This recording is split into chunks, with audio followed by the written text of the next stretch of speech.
2021 সালে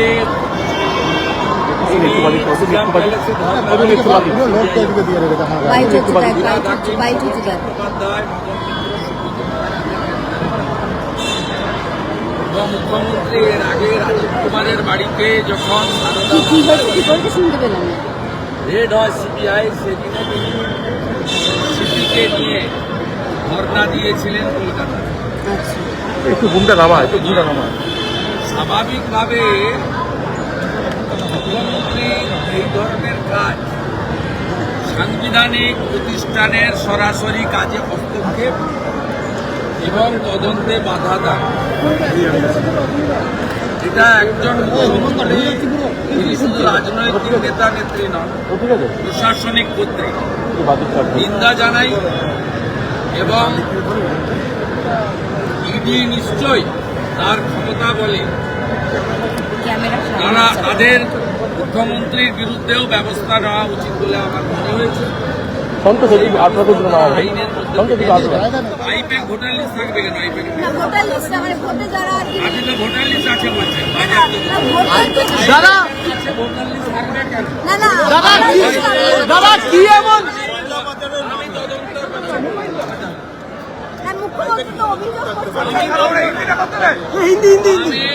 ইনভেস্টিগেশন এবং ইডির মাঠে ঢুকবো না। সরি দাদা, কি এমন? আমি মুখ্যমন্ত্রী যাওয়া, সিপি যাওয়াটাকে মনে করি অনৈতিক, অসাংবিধানিক, কেন্দ্রীয় সংস্থার তদন্তে সরাসরি বাধা দান মুখ্যমন্ত্রী এর আগেও করেছেন। রাজীব কুমারের বাড়িতে রেড হওয়ার সময় এবং তিনি 5 ঘন্টা ধর্ণা দিয়েছেন নিজাম প্যালেসে। আপনার যখন বেশ কয়েকজনকে গ্রেপ্তার করেছেন, এরা মুখ্যমন্ত্রীর অভ্যাসের মধ্যে পড়ে। রাজ্য সাংবিধানিক অধিকার ক্যামেরা হাইড করলো।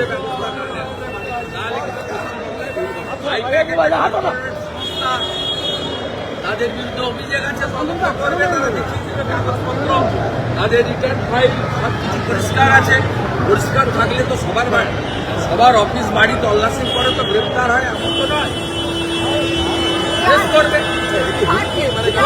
আমার বাড়িতে সিআইডি পাঠিয়েছিলেন, আমার প্রবীণ বাবা মাকে হেনস্থা করেছেন, সিআইডি পাঠিয়ে 3 বার। আমি তো সিআইডির কাছ থেকে খোঁটাও নিয়ে মারতে গেছিলাম। গ্রামের এমএলএ অফিসে আসামি সার্চ ওয়ারেন্ট ছাড়া নচনচ করেছে অফিস। মুখ্যমন্ত্রীর মুখে এগুলো মানায় না। মুখ্যমন্ত্রী আমি চ্যালেঞ্জ করলাম, বিজেপি কেন যে কোনো লোকের বাড়িতে পাঠিয়ে দেখুন, পাঠিয়ে দেখুন পার্থ চ্যাটার্জির কচি বান্ধবী অর্পিতার মতো 51 কোটি টাকা কারো বাড়িতে পাবে না।